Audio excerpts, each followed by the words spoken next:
Hi my friends, welcome to my floss tube. My name is Carla, or otherwise known as the Stitchy Witch. I'm here today to give you a little bit of an update progress on my projects, on the things that I've been working on. So let's get started. So first of all, I just want to recap and go over just a couple of points.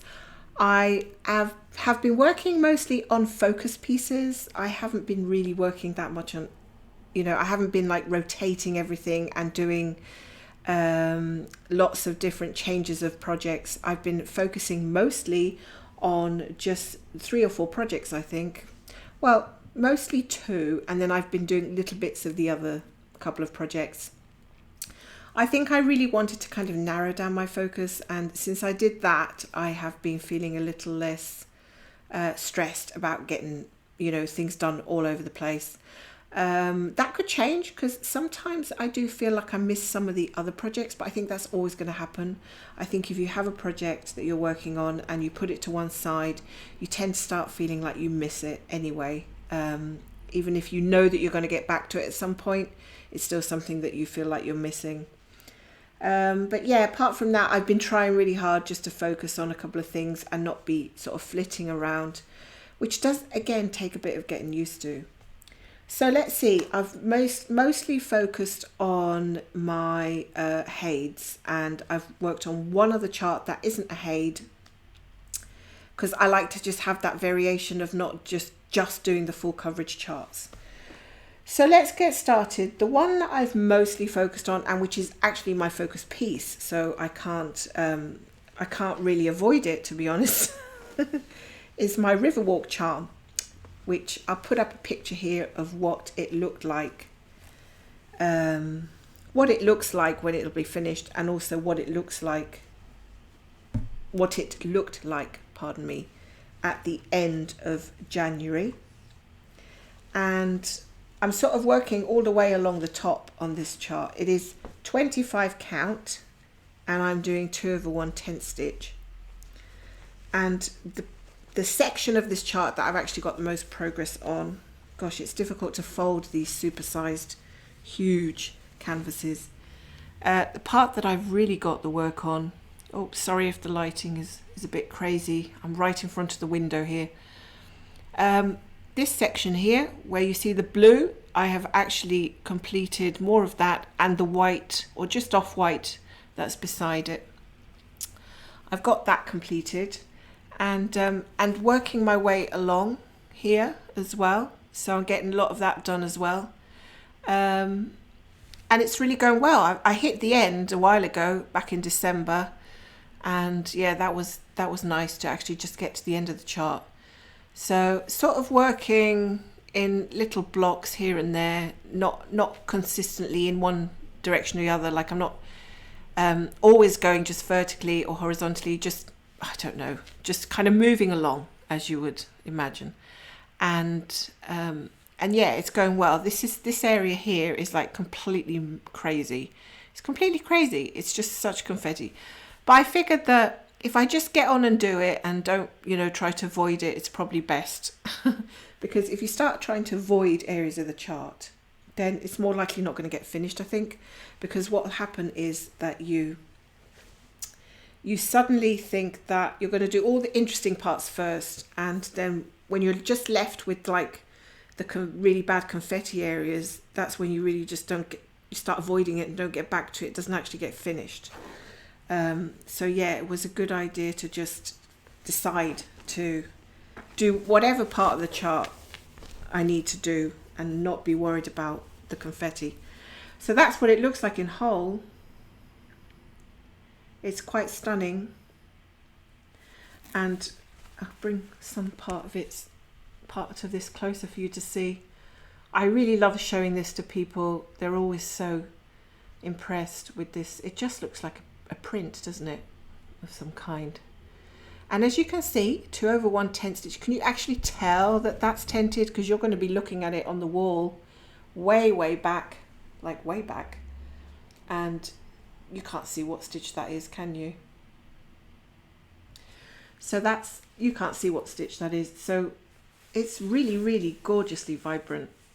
when I see it like this, it encourages me, inspires me more to stitch on it, to be honest. Yeah. So I'm going all the way along, and then I think I'm gonna go back to here and carry on along, and I'm just gonna keep going horizontally. I say that now, but I don't know if that's actually gonna work out that way. Sometimes I change my mind. I change my mind quite frequently. Same as everybody else, I think, or a lot of other people. But what can we do? Really enjoying getting that, and that one is my focus piece, and I think it's going to go on the wall up here behind me, so I think it really does. It's going to look good, isn't it, behind me on this wall? I think it's going to pick up some of the nice colours from the sofa there, especially these reds. Funnily enough, I got this sofa way after starting this chart, so I'm kind of lucky that I didn't choose like a bright blue sofa or something, which might have clashed a lot with something like this. But yeah, I'm hoping to put that up on this wall behind me. No idea how I'm going to get this framed because it's such a big piece. I worry that the framing job is going to cost an arm and a leg. Framing can be actually very expensive. I cannot frame this on my own. There is absolutely no way, so that's out the question. I might look into doing a wall hanging of some type, but again, it's something that I'd have to look into. I'm not sure if I'd even be able to do that, or I'd get somebody to help me. But to be honest, I'm only like 30% done on this so far, so I've still got a way to go before I start worrying about whether things need, start worrying about whether I'm going to get a proper big frame or if I'm going to get a wall hanging. There's no real point in worrying about it at the moment, is there? So, yeah. I really, really am enjoying stitching this, and I'm going to go back to working on this one later on today as well. So I hope you like it. It's not being shown to many people at all because not many people come over to my place, to be honest. The next one I'd like to show you, I'm just going to take a sip of my drink, if that's okay. My kitty cat is sitting on her tower at the window, and she's just kind of staring at me like, who are you talking to? Because my husband and son have just ventured outside for a bit together, which is nice. So they've kind of left me to it, which is also nice. Second one I've been working on is Home for the Holidays by Thomas Kinkade. I started this one, I think it was at the end of November or beginning of December last year. I put a picture up of what it looked like, what the picture looks like and what it looked like at the end of January. And this is how it's looking. I'm not going to take this one off the Q-snap because I'm kind of right in the middle of the stitching area and I don't want to mess up all the threads that I have there. But what I've got done is another few, like a couple of inches up here going across, I've managed to get done. And then I kind of worked my way up to here and started doing this diagonal again. Got into a diagonal mood when I woke up, started doing some diagonal blocks going down and enjoying that. Again, this is 25 count and I'm doing 10th stitch with 2 strands. And this is a mini. I really quite was happy when I saw the mock-up of this. I thought, yeah, it's okay. It's that kind of picture that doesn't need sharp details really. You can see what they are. You can see what the objects are. If this was really kind of blurred, then I would have said no to doing the mini. But you can make out what it is. It doesn't need to be that sharp. It's just a nice sort of landscape picture. So I was quite happy with the mini version of this. I don't want everything to be large. So yeah, working my way down, and once I've got this whole block done, that's going to be like almost half the chart finished, to be honest. It's actually, that is the very top.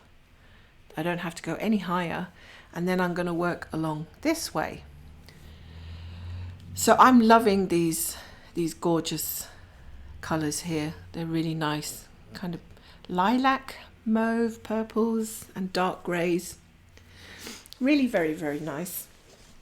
So yeah, I've been plodding along. I don't know how many stitches I've done on this. I'm not really counting stitches, to be honest, at the moment. What I am doing is just putting into my spreadsheet every so often an update so that I can see maybe a couple of times a month, so I can see how much progress I've made. I just really don't want to carry on doing all this daily counting stitches. It's kind of depressing me, if I'm honest. I know that a lot of people like to do it, and I've tried it for a while, but I feel like trying to keep on top of that is really sort of, yeah, very difficult. Okay, the next one I want to show you is by Modern Folk Embroidery, and this is called Fruits of Plenty. I'll put a picture up so you can see how it looked. Fruits of Plenty by Modern Folk Embroidery. Beautiful chart, and I just had to, I mean, I've had this one on my wish list for ages. It's not a new one to me, but I never got around to starting it. And then I thought that it would be nice to do this one in between working on the other HAED projects. So that's how it looked at the end of January when I showed it to you. And this is how it looks at the moment. I'll just bring that in closer for you to see. So my colorway is a sort of dark green. Oh, sorry, the light changes as soon as you hold something up near the window. So I've got, this is a 16 count Aida, and I've got a sort of greenish colorway. This is, I think it's 3808. I'm not 100% sure. And I'm using white as a contrast because I really like the contrast of this. And I've moved over and done some more of the heart there and some more of that section. So more or less the section that I've worked on is just that bit here in February. February was a short month, so I feel like we got cheated a little bit. We didn't get as much done as we could have done. Like we would have an extra couple of days, wouldn't we? So yeah, I was thinking to myself, oh, I've got loads of time until I have to do a video, because you know, it's not even the end of the month. I've still got a week. And then I look at the date today and I say, oh my God, I don't have a week. I've only got a couple of days, which is a bit crazy. Okay, the other one I want to show you an update on, and only because I worked on it a little bit. I didn't work on it very much, but I thought I might as well show you the update, because if it's been touched, it's been touched, right? And this hasn't been my focus this year at all. My real focus, as I said, is going to be the Riverwalk. So I'm just getting dribs and drabs in the other ones. Is the Sad Fairy, which is by, what's the name of the artist? Alena, Lazareva, I believe it is. And I have this one as a regular. And I'm working again on 25 count. And here she is, in all her glory. There she is, and you can see like this. I mean, it looks so impressive when you hold it up fully, doesn't it? And what I've actually worked on, if I can slide my hand along, is that diagonal there. I started that diagonal and worked all the way down. I managed to get to the end of the chart, and yeah, so if I hold it back, you can clearly see how big that chart's going to be. There's another third of the chart to be done at the bottom again.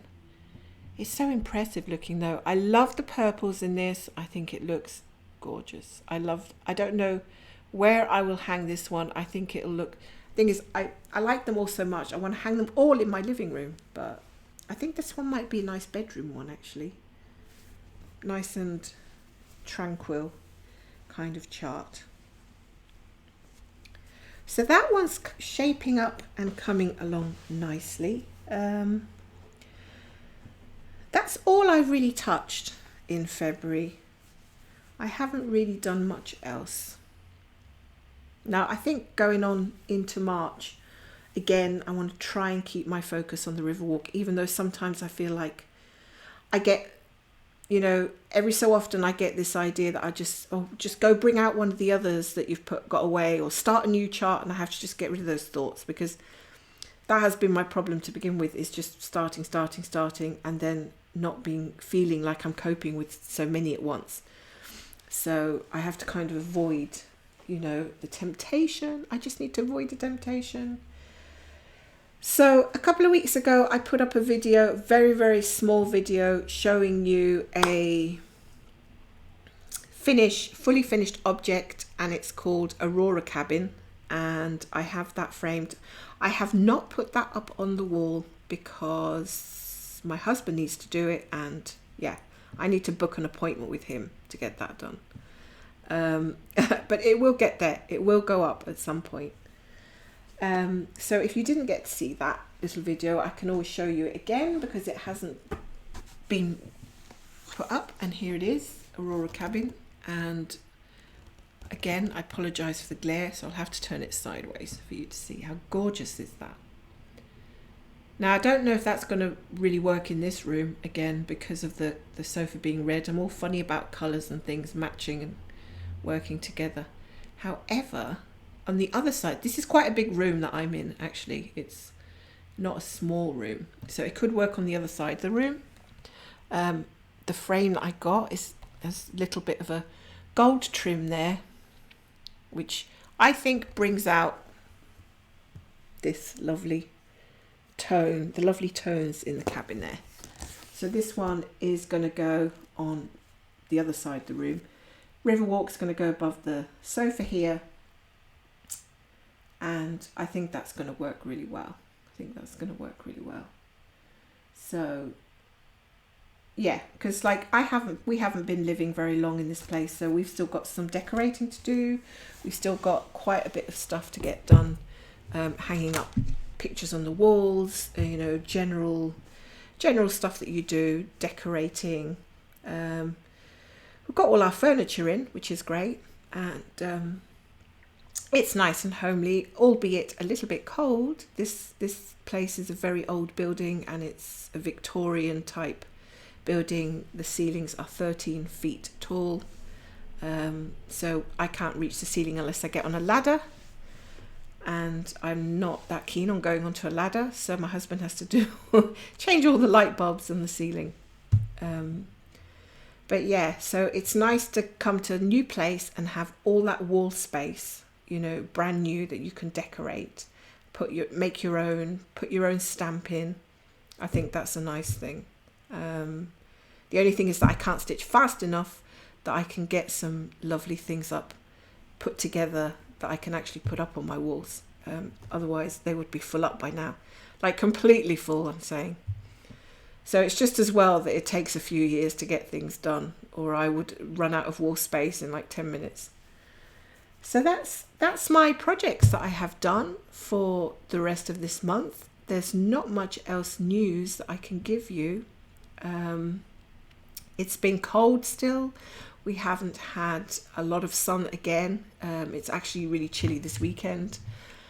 I have been thinking about bringing back my writing into my life, because you know, quite a lot of people don't know, but I've published a few books in the past and they did very well, and then the lockdown came and I just kind of lost my writing bug. I don't know why.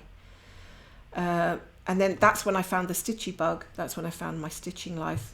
But now I'm getting ideas in my head, very tentative ideas about writing again. So I'm thinking I might make some notes about that, maybe even do a YouTube channel about it. Who knows? If I get enough confidence to do a writing YouTube channel, I might do that. And yeah, get some of my notes together and try to think about a new fictional storyline. So that's going to take some of my headspace. So I think what I might do is have my stitching in the evenings and my writing in the afternoons, that kind of thing, or in the mornings. Kind of partition the two things. They're very, very different things. So it's going to be difficult to try and get into a new routine, and I might even feel guilty about not having as much stitching time, but I think I'm going to really enjoy my stitching if I'm able to get my other ideas and other passions down on paper or whatever it is, because I feel like if something's pushing me in a certain direction, I really have to follow that direction, or otherwise I kind of feel like I'm ignoring things, and then I might lose my stitchy bug completely. And it's kind of come and gone a little bit in the past, And I hate that because I mean, I love the projects. I love the projects that I've started and want to finish, and I'd hate to lose my stitchy bug completely. So I want, if I get a passion for something else, I want to try and attend to that passion, but not so that it pushes my stitching aside. So just kind of make a new routine or incorporate things, or maybe do one day less stitching and do the other thing that I want to do. Then I might feel balanced overall, rather than just focusing completely on stitching all the time and not on the rest of the stuff. But to be honest, I have so many interests, it can be crazy. And I know there's other floss tubers I've spoken to who say, I'm going absolutely mad because I want to paint, and I want to diamond paint, and I want to stitch, and I want to do quilting, and I want to do the other thing, and they just don't have enough hours in the day. And you really have to kind of pare things down, because there is only 24 hours in a day, and a lot of them we're sleeping as well. So yeah, it's not exactly great, is it? But hey, time is ticking on, and I really do want to get to be doing things I'm really passionate about. But don't worry, I'm still happy with my stitching, and I will still continue to do my updates. And I do want to do another stitch with me. I don't want to break this, not really. I do want to do another stitch with me as soon as I get another chance to do a recording. And yes, I hope you'll join me with that. I'll probably work on, what did I work on my last stitch with me? I think it was Riverwalk charm. Probably work on the Thomas Kinkade chart if I come back and do a stitch with me. So that's my update. I don't really have anything else to tell you. I hope this video finds you well. I hope you're happy with what you're doing, and I look forward to going around flosstube again and catching up with some of your own projects and what you've been up to and how you're getting on with your whip goes and all that kind of thing. I look forward to doing that. I set aside a good amount of time to keep up with as many people as I can, but again, there's so many of you out there that it's really difficult to keep on top of everybody, but all the time. But yeah, I do watch a lot of you, and I really enjoy it. It inspires me, motivates me with my own stitching. So yeah, until next time, I think that's it for now. So I really hope you enjoyed seeing my update progress, and I hope you have a fantastic March wherever you are, and that you really enjoy your creativity and your stitching. So I'll see you again soon. Bye for now.